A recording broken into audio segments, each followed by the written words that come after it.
Assalamualaikum warahmatullahi wabarakatuh. Selamat sore, salam sejahtera untuk semuanya. Yang saya hormati Ketua DPD RI, Bapak Lanyala Mahmud Mataliti, juga yang saya hormati para Wakil Ketua, Bapak Lejen Purnawirawan Nono Sampono, dan Bapak Dr. Mahyudi, serta Wakil Ketua MPR RI, Bapak Fadil Muhammad, dan seluruh anggota DPD RI yang saya hormati juga para perwakilan Gubernur, Wali Kota, Bupati se-Indonesia, dan juga yang terhormat, yang mulia, para Raja-Raja Nusantara yang hadir bersama di sini, dan hadirin sekalian, serta para panelis yang saya muliakan. Saya punya waktu 5 menit untuk menyampaikan, jadi singkat saja barangkali sekalian. Visi yang kami susun adalah pernyataan tentang keadilan, pernyataan tentang kesetaraan, yang itu mencoba untuk kembali kepada asal muasal mengapa Republik ini didirikan. Ketika Republik ini didirikan dengan rahmat Tuhan Yang Maha Esa, rahmat Tuhan Maha Kuasa, berangkat dari sila pertama dan berujung di sila kelima. Tujuan akhir mengapa Republik ini didirikan adalah untuk menghadirkan keadilan sosial bagi seluruh rakyat Indonesia. Itulah tujuan akhir mengapa Republik ini didirikan.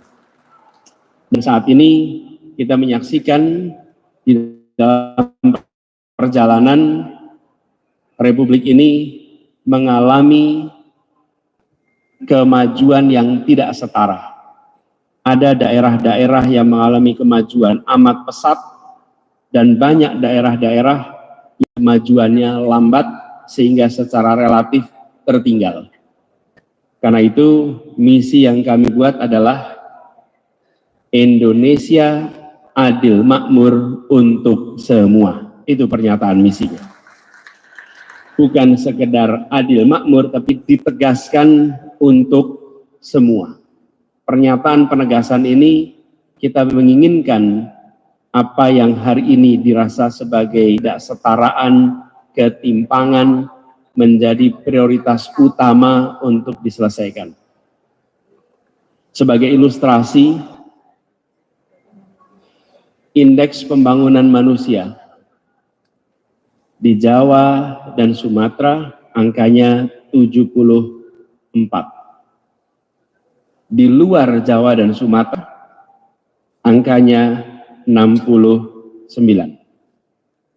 Ada selisih 5 poin.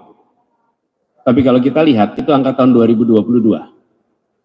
10 tahun sebelumnya di Jawa dan Sumatera angkanya 69.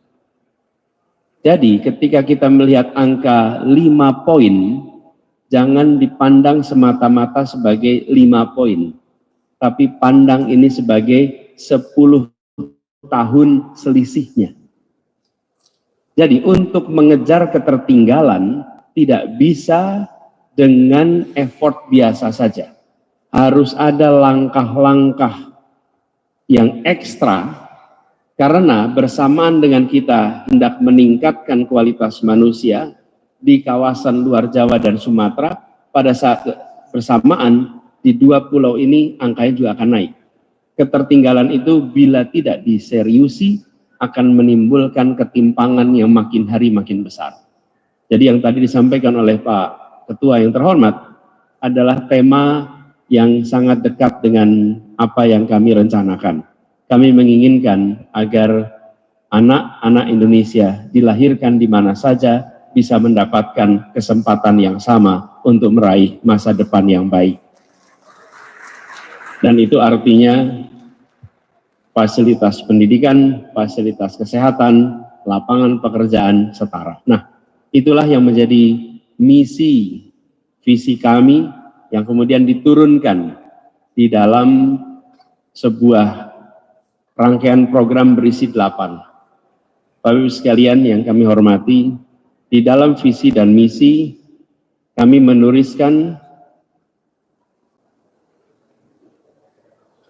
berdasarkan 2 dimensi. Bila Bapak-Bapak Ibu berkenan untuk membuka, kami akan minta ditayangkan, ada QR code-nya. Di dalam dokumen visi misi kami, dimensinya ada 2, Bapak Ibu sekalian. Kalau boleh kami katakan, selama ini visi misi calon itu hanya 1 dimensi. Apa dimensinya? Dimensi sektor. Apa rencana untuk kesehatan? Apa rencana untuk industri? Apa rencana untuk pendidikan? Apa rencana untuk penelitian? Apa rencana untuk pertanian? Apa rencana untuk kelautan? Itu sektor. Itu 1 dimensi. Nah, kami memasukkan dimensi kedua, dimensi wilayah, yaitu apa yang mau dibangun untuk Sumatera, apa untuk Kalimantan, apa untuk Sulawesi, apa untuk Maluku, apa untuk Papua, apa untuk Nusa Tenggara, sehingga rencana tidak dibuat simetrik, tapi dibuat sesuai dengan potensi dan sesuai dengan apa yang diperlukan di masa yang akan datang di tiap-tiap wilayah. Ditambah dimensi ketiga, dimensi topografi kita. Ada wilayah kepulauan, ada wilayah dataran tinggi, dan ada wilayah pesisir. Pendekatan pembangunannya tidak bisa disamakan. Jadi di dalam visi misi kami dipecah menjadi dimensinya lebih dari 1. Itulah yang kami susun. Mudah-mudahan berkenan nanti untuk melihat lebih jauh. Kalau boleh saya rangkum, Indonesia adil makmur untuk semua, diturunkan dalam perencanaan 3 dimensi, dimensi sektor, dimensi wilayah, dan dimensi topografi. Dari situ kemudian disusun rencana kerjanya. Demikian Bapak Ibu sekalian, 5 menit yang saya gunakan, semoga menjelaskan apa yang menjadi visi dan misi kami. Terima kasih. Assalamualaikum warahmatullahi wabarakatuh. Assalamualaikum warahmatullahi wabarakatuh. Bapak calon Presiden 01 yang saya banggakan, Bapak Ketua Pimpinan dan seluruh hadirin hadirat yang saya muliakan, Komite 1 bidangnya pemerintahan, hukum, dan otonomi daerah tentu saja di dalamnya, dan kepertahanan, Pak. Tadi Bapak mengatakan bahwa dimensi pembangunan yang bisa menjamin terjadinya keadilan itu harus ada 2 dimensi paling tidak, ya, dimensi sektor dan dimensi wilayah. Tentu saja yang menjalankan ini, yang menggerakkan ini adalah pemerintahan. Dan di sini kita kenal, ya, otonomi daerah, Pak. Nah, pada waktu kita mulai reformasi yang lalu, kita mempunyai undang-undang yang sangat menekankan kepada otonomi daerah. Dan kami pada waktu itu ada di kamar sebelah, Pak, dengan euforia pemekaran wilayah. Dan salah satu, ya, tujuan daripada pembentukan daerah otonomi baru adalah bagaimana kita mendekatkan pelayanan kepada masyarakat. Dan ini tentunya salah satu mekanisme untuk memeratakan pembangunan, Pak. Tapi sekarang ini, kalau kita lihat bahwa banyak aturan-aturan itu yang semakin mendegradasi otonomi daerah. Kita banyak tahu undang-undang lah misalnya, ya, Omnibus Law dan lain-lain, ya, itu mendegradasi itu. Nah kemudian, ya, daerah merasa bahwa kewenangan banyak dikurangi, Pak. Tetapi euforia pemekaran wilayah masih berlangsung sampai sekarang, Pak. Ada 300 lebih daerah yang mengusulkan untuk menjadi DOB, daerah otonomi baru. Sementara desain otonomi kita ini belum jelas, Pak. Ya, desain besar wilayah, pembagian wilayah ini sampai hari ini belum jelas. Oleh karena itu kami ingin kejelasan dari Bapak. Bagaimana dimensi kedua ini Bapak terapkan dalam kaitan dengan DOB? Karena sekarang DOB sendiri di moratorium, Pak, sampai hari ini. Dan tuntutan DOB itu, Bapak Ibu semuanya, tidak lagi seperti dulu munculnya dari masyarakat, dari tokoh-tokoh masyarakat, tetapi juga dari pemerintah daerah sendiri. Bahkan kami pernah, ya, berdialog dengan Gubernur Jawa Barat ya bersama dengan pimpinan Komisi 2 di DPR RI. Gubernur Jawa Barat sudah mengatakan bahwa kami betul-betul diperlakukan tidak adil dengan tidak adanya DOB baru ini. Saya kami ingin dengarkan bagaimana Pak dimensi kedua ini Bapak terapkan dalam memfasilitasi ataupun katakanlah meneruskan ini otonomi daerah ini dengan lebih benar. Terima kasih. Assalamualaikum warahmatullahi wabarakatuh. Terima kasih Pak Darmansyah. Terkait dengan daerah otonomi baru yang dibahas, saya rasa semua berangkat dari tujuan kita melakukan desentralisasi mulai tahun 99, Undang-Undang 31, kemudian 99, kemudian fiskal desentralisasi 33 tahun 99. Pada waktu itu Indonesia saya rasa dalam situasi yang cukup unik Pak, karena pada waktu itu ada sentralisasi yang sangat kuat, kemudian kita melakukan demokratisasi. Nah, ini tidak banyak negara di dunia yang melakukan demokratisasi di kekuasaan pusat pada saat yang bersamaan melakukan devolusi kepada daerah. Indonesia barangkali satu dari sedikit negara yang melakukan itu bersamaan. Biasanya hanya demokratisasi saja atau hanya devolusi saja. Kita kerjakan dua-duanya bersamaan. Karena pada waktu itu kondisi krisis yang kapasitas pusat dirasa tidak memungkinkan untuk melakukan delivery di tingkat lokal ketika kekuasaan itu masih tersentralisasi.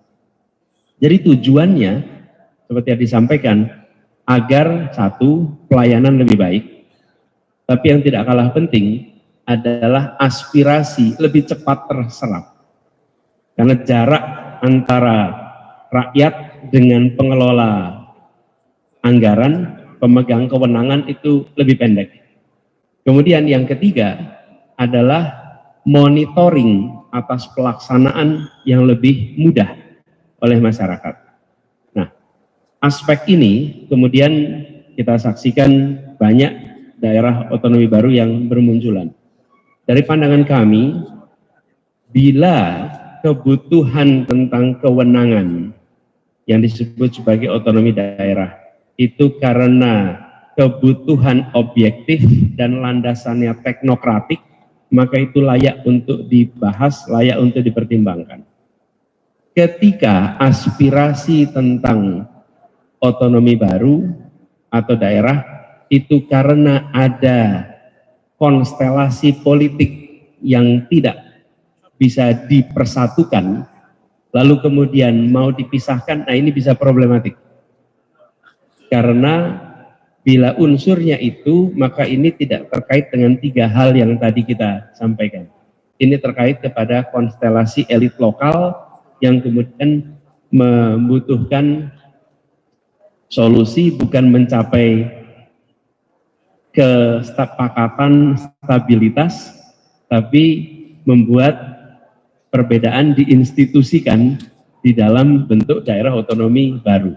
Jadi kami melihat pertimbangan teknokratik yang harus dominan. Bila pertimbangannya teknokratik, maka kami melihat itu layak. Sebagai contoh, Pak, nggak usah jauh-jauh, tetangga kita di sini namanya Kabupaten Bogor. Kabupaten Bogor itu wilayahnya luar biasa besar. Bertemu dengan bupatinya saja di Cibinong itu, pasti akan bercerita. Wilayahnya mungkin ekuivalen dengan Sumatera Barat itu. Dan jumlah penduduknya mungkin ekuivalen juga dengan Sumatera Barat. Tapi dia dikelola dengan satu bupati.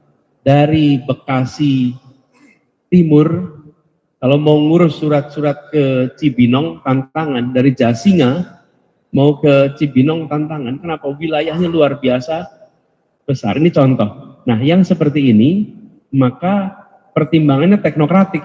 Ini bukan karena ada unsur kekuatan-kekuatan di dalam sana yang tidak bisa mencapai kesepakatan, lalu perbedaannya dilembagakan dengan dipisah. Gitu.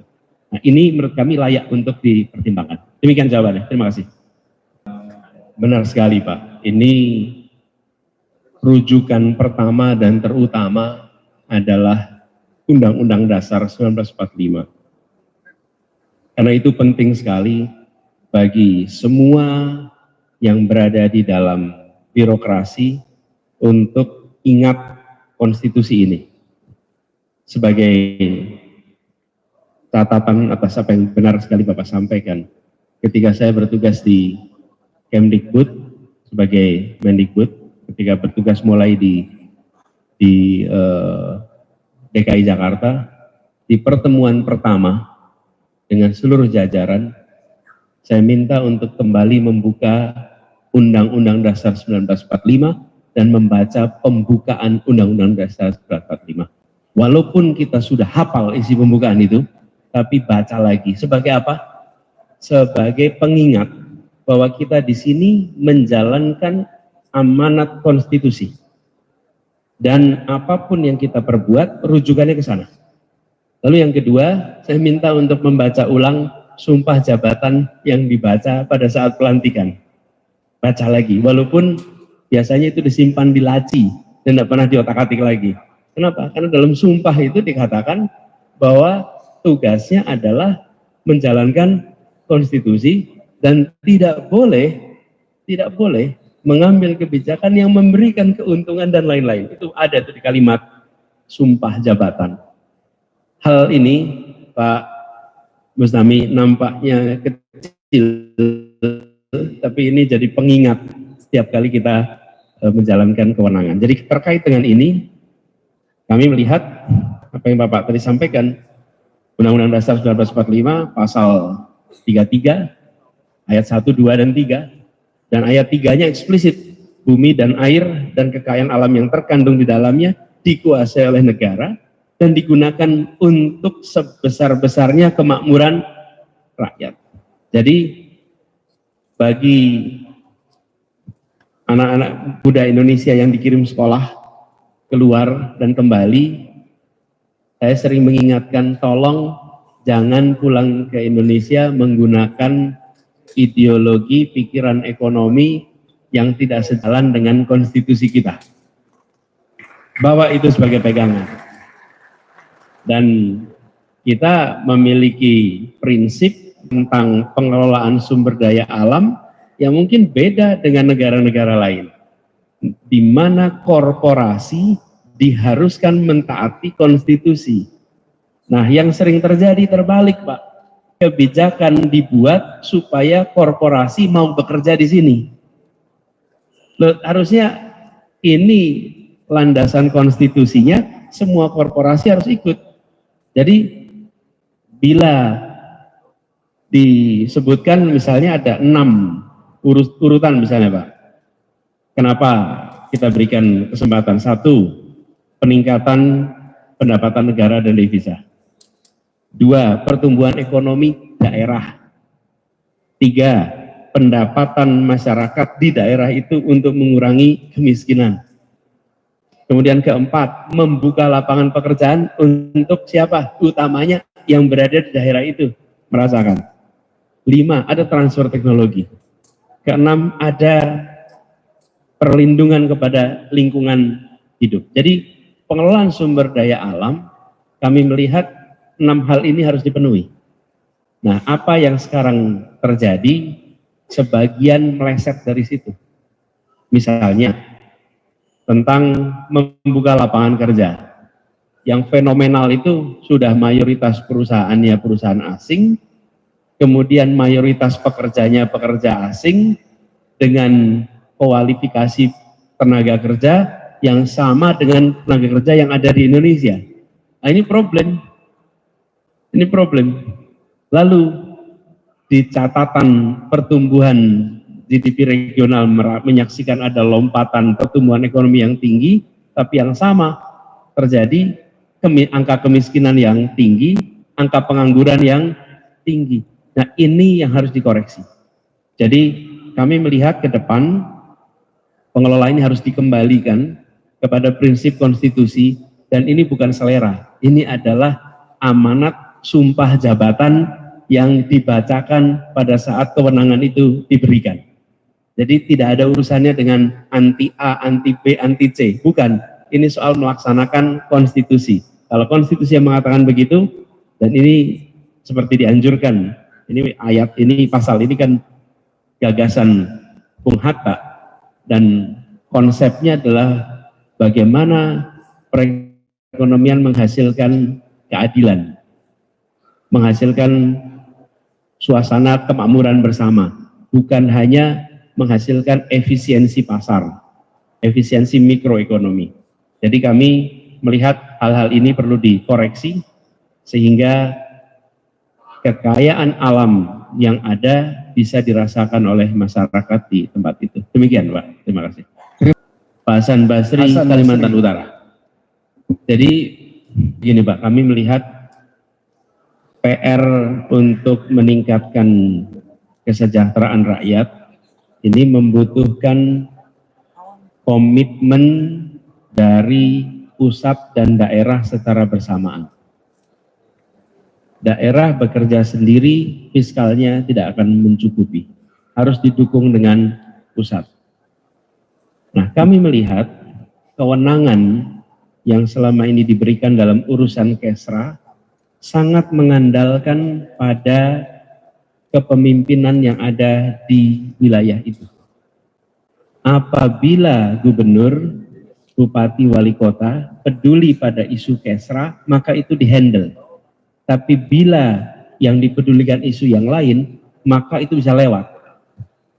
Dan kita bisa menyaksikan dari alokasi anggaran untuk bidang kesehatan, bidang pendidikan antar kabupaten kota yang variasinya luar biasa tinggi.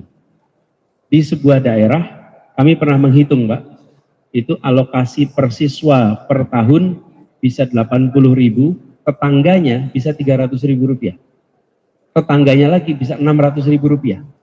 Nah, itu menggambarkan ada perbedaan yang struktural di situ. Karena itu kami melihat perlu ada dari pemerintah pusat dan pemerintah daerah komitmen bersama tentang memajukan Kesra, yang kemudian itu menjadi dokumen yang dikerjakan bersama-sama.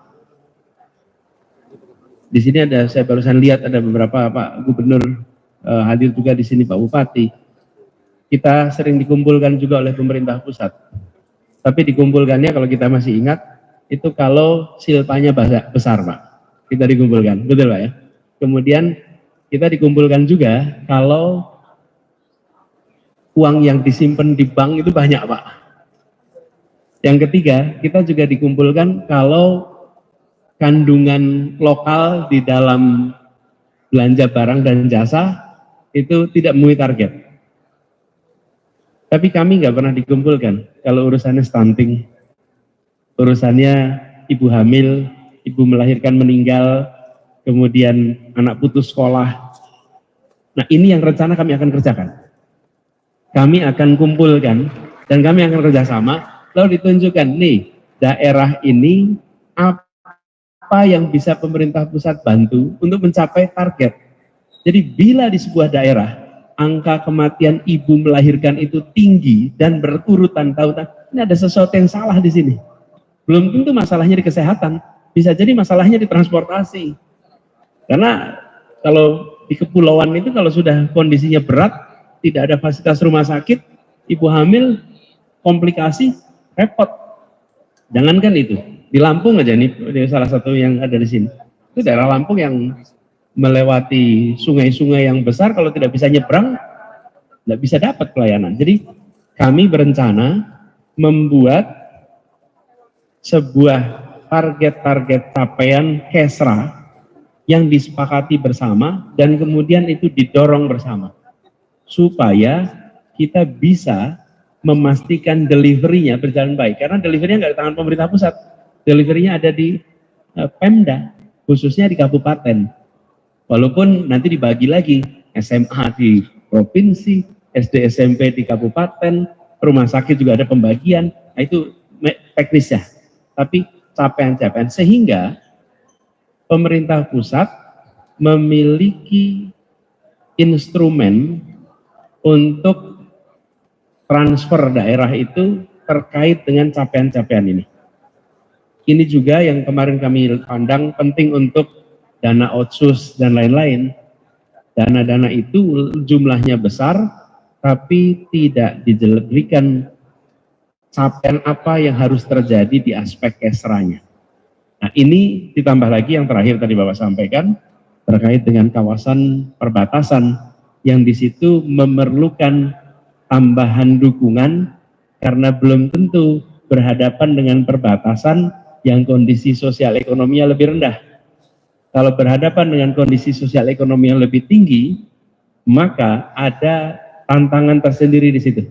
Pasar-pasar yang dibanjiri dengan produk dari negara tetangga. Bahkan saya bertemu di Kalimantan juga termasuk wortel, tomat yang bisa datang dari negara tetangga. Yang itu bukan hanya menggerus petani lokal kita, tapi di pasar-pasar juga terganggu.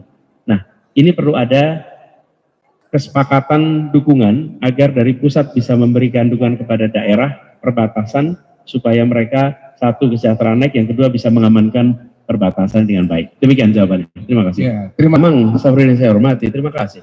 Jadi salah satu alasan mengapa kita dalam visi misi itu 3 dimensi, Pak, itu supaya kita bisa mengetahui benar kondisi dan proyeksi. Kondisinya sekarang bagaimana, kita proyeksikan harus seperti apa.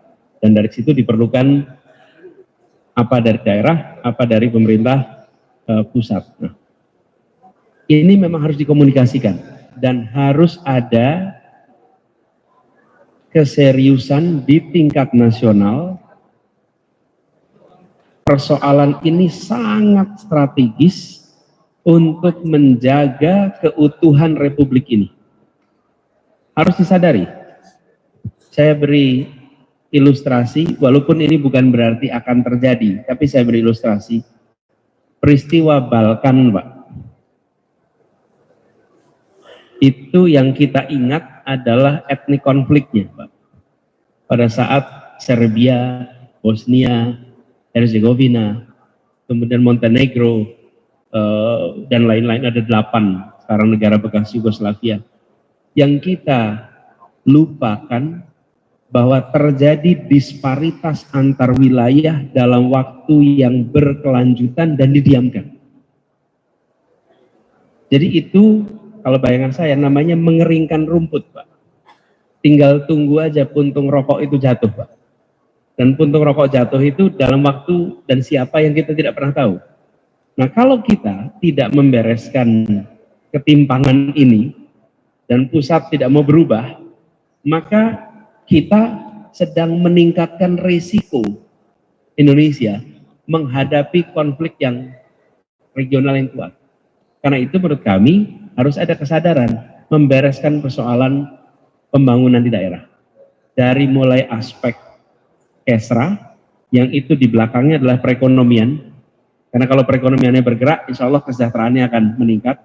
Untuk perekonomiannya bergerak, maka soft infrastructure, hard infrastructure disiapkan.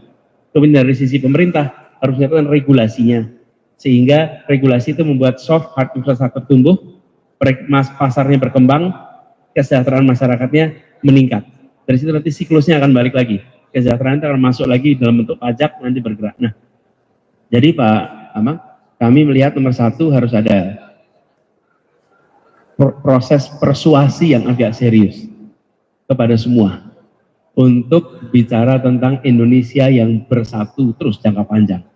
Yang kedua, yang tidak kalah penting, perumusan tentang pembagian porsi fiskal kepada daerah yang hari ini tadi dirasakan sangat kecil.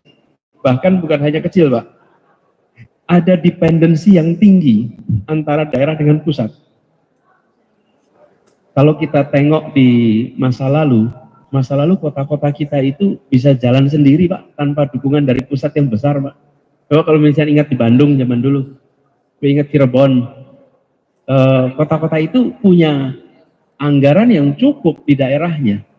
Nah, beberapa dekade terakhir itu mengalami pergeseran, efek sentralisasi yang terjadi di era Orde Baru. Kemudian kita belum melakukan fiskal desentralisasi yang serius. Menurut kami ini harus diubah. Nah, usulan kami Pak ada 4 Pak mungkin yang harus kita bahas sama-sama. Apa yang harus diteruskan, apa yang harus diubah, apa yang harus dihentikan, dan apa hal baru yang harus dikerjakan. Nah, itu dibicarakannya bersama. Daerah, pusat, pakar, kemudian unsur-unsur perwakilan, baik itu DPD, baik itu DPR, untuk bisa merumuskan perubahan di 4 aspek ini yang terkait dengan apa yang sedang terjadi sekarang. Begitu Pak. Pertama soal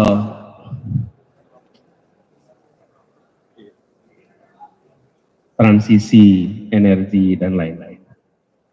Kalau boleh kita berefleksi ya Pak ya, sebagai bangsa kita ini banyak memikirkan rencana yang sifatnya sebagai sebuah strategi, itu entrance strategi.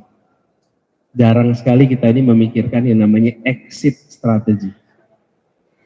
Sehingga kita memikirkan bagaimana investasi itu terjadi, bagaimana pembangunan terjadi, tapi jarang sekali kita memikirkan bagaimana nanti ujungnya, exitnya seperti apa.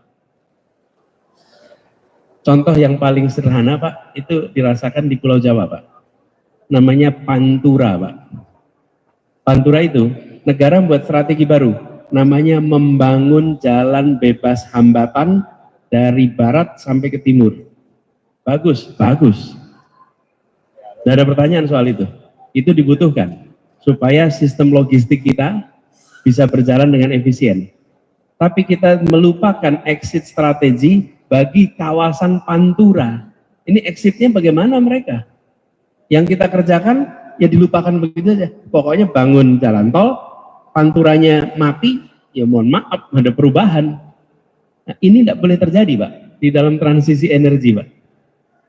Apa yang terjadi? Semua restoran di Pantura itu mati, semua bengkel mati, semua hotel mati. Loh, negara kan tidak boleh mematikan Pak. Loh, tapi kan tanpa kita sengaja, negara membuat mereka mati. Nah, lain Pak, kalau matinya itu, misalnya saya beri contoh Pak, terjadi gempa bumi, sesudah itu tidak ada yang mau balik ke situ lagi. Nah, kotanya jadi kota mati, nah, itu di luar kendali manusia. Tapi kalau kita membangun sebuah rencana, gak boleh kita tidak memikirkan exitnya bagi mereka yang selama ini hidup yang akan tertinggalkan. Jadi ketika kita bicara tentang transisi energi, kita harus memikirkan orang-orang yang bekerja, sebutlah misalnya pertambangan. Kita mau transisi energi ke energi terbarukan, berarti jenis-jenis tambang yang tidak terbarukan, itu exitnya bagaimana? Semua yang bekerja di situ, akan mereka berpindah seperti apa ke lapangan pekerjaan baru?